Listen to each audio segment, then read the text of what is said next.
अस्सलामुअलैकुम। आज संडे का दिन कैसा रहा वो मैं आपसे शेयर करती हूँ इस व्लॉग में। मैं यहाँ पर कपड़े पूरे जो सूखे हुए थे उनको तय लगा के कबर्ड में रखना था। फिर मैं कपड़े जो गीले थे वो ले आई। कपड़े हम क्या करते हैं कि कपड़े धो के हम टांग देते हैं, जो कि पानी पूरा निकल जाता है, और जब थोड़ी बहुत नमी रह जाती है तब हम यहाँ पर डाल देते हैं अपनी बालकनी में। ये हॉल की बालकनी है गाइस, तो एक एक करके मैं कपड़े डाल दे रही हूँ। अब वजह ये है कि हमारा ऐसा करना क्योंकि हमारे घर पर वॉशिंग मशीन नहीं लाए।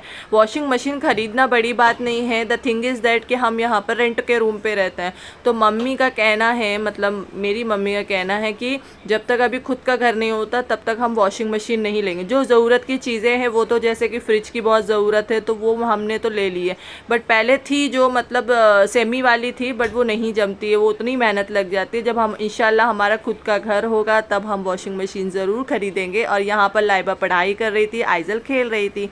फिर क्या था, सारे कपड़े के सब काम हो गए, हॉल क्लीन हो गया। अब बारी है किचन की। अब किचन की ना ये ज़्यादा आज बर्तन है ना कम लग रहे होंगे, बिकॉज मैंने आज दोपहर में खाना नहीं बनाया। जो रात को मैंने कोफ्ते के सालन बनाया था वो काफ़ी बच गया था, तो मैंने मतलब मम्मी को बोला कि क्या करना है, जो इतना रह गया है तो मतलब वेस्ट करना भी अच्छी बात नहीं है। तो मम्मी ने बोला एक काम करो, आज खाना मत बनाओ। सुबह मैंने रोटी और पराठा बनाया था, पराठा नाश्ते में बनाया था और रोटी भी बना ली थी दोपहर तक की। तो सबसे पहले हमें क्या करना है, किचन में सबसे पहले क्लीन करने हैं बर्तन।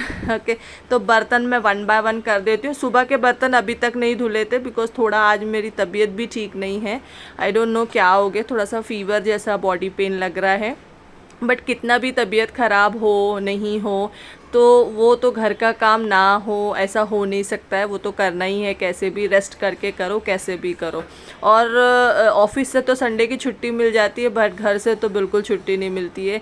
चाहे संडे हो या मंडे हो, घर का तो काम निपटाना ही है। तो क्या था, सारे बर्तन मैंने अच्छे से वॉश कर लिए। अब ये जो मेरा तवा है ना, इसका हैंडल काफ़ी अच्छा था लकड़ी का, पता नहीं वो जल गया क्या हो गया, तो उसका पूरा ना लकड़ी का हैंडल ही निकल गया। अब मैं मम्मी से बोल रही थी नया ले आओ, तो मम्मी बोल रही कि हैंडल के वजह से क्या मैं नया लेके आऊँ। तो पापा बोल रहे थे मैं उसको अच्छे से लगा दूंगा, एक दिन थोड़ा टाइम मिलने दे तब मैं कर दूंगा। तो देखिए अब मेरे सारे बर्तन मस्त से अच्छे से वॉश हो गए हैं। एक मैंने सोचा था कि एक मैं मेड रख लूँ, बट मेड का भी एकदम फिक्स टाइम रहता है और हमारे खाने का कोई फिक्स टाइम होता नहीं है।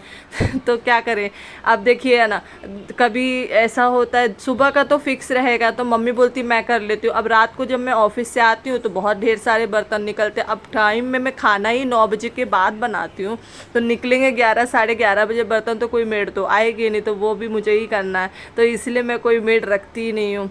अब क्या था, 2 बज गए थे। अब बच्चे बोल रहे थे मम्मी भूख लगी है, अब्बा भी बोल रहे थे कि चलो खाना निकालो, 2 के बाद जल्दी खाना खाना चाहिए। तो क्या था, मैं खाने पे लग गई। अब खाने की ये बात थी कि रात के थोड़े से मतलब चावल रखे हुए थे। अब मैंने बोला इसको भी क्यों वेस्ट करना है, लेकिन चावल इतने तो पुरने वाले नहीं थे, तो मैंने मम्मी को बोला एक काम करती हूँ, मैं इसमें एक मतलब ज़्यादा में मतलब शब्बर थे जो बाहर थे, तो वो आने वाले नहीं थे, मतलब लाइबा के अब्बा, तो वो आने नहीं वाले थे। तो अब्बा थे, अम्मी थी, मैं थी, और आइज़ल तो खाती नहीं। आइज़ल जैसे बिस्किट दूध या थोड़ा बहुत राइस में दूध शक्कर डाल देंगे तो वो खा लेती है, रोटी भिगो के देते तो वो खा लेती है। तो मैंने एक चावल मतलब 1 कप चावल लेके आया, उसको अच्छे से मतलब धो लिया। अब उसको चढ़ा दे। तो अब मैं क्या करूँगी, जब वो चावल ताज़े वाले उबलेंगे ना, तो ये जो कल के रात के जो चावल बचे हुए हैं मैं उसमें डाल दूँगी, तो वो क्या हो जाएंगे, अच्छे फ्रेश हो जाएंगे। तो आप लोग भी ऐसे करते होंगे, आई थिंक सो, बट नहीं करते होंगे तो you can use this trick. Okay, कभी भी अनाज को हमको फेंकना नहीं है, बिकॉज़ हम उसी के लिए ही इतना मेहनत करते हैं। किसी किसी को तो वो भी नसीब नहीं होता है, तो हम जो भी है बासी वगैरह वो भी खा लेना चाहिए, कुछ इस तरह से दिमाग लगा के। सो ये देख लीजिए मैंने ठंडे चावल इसमें डाल दिए, लेकिन उबालने के टाइम जब पानी और जो चावल होते हैं ना उबलते तभी डालना। और ये देखो कितने फ्रेश, लग ही नहीं रहे कि मैंने इसमें कल के रात के चावल मैंने ऐड किए। और इतना टेस्टी टेस्टी मस्त गरम गरम चावल मिल जाए ना तो कुछ बात ही अलग है। चलो मिलते हैं अगले व्लॉग में। अल्लाह हाफिज़, बाय, टेक।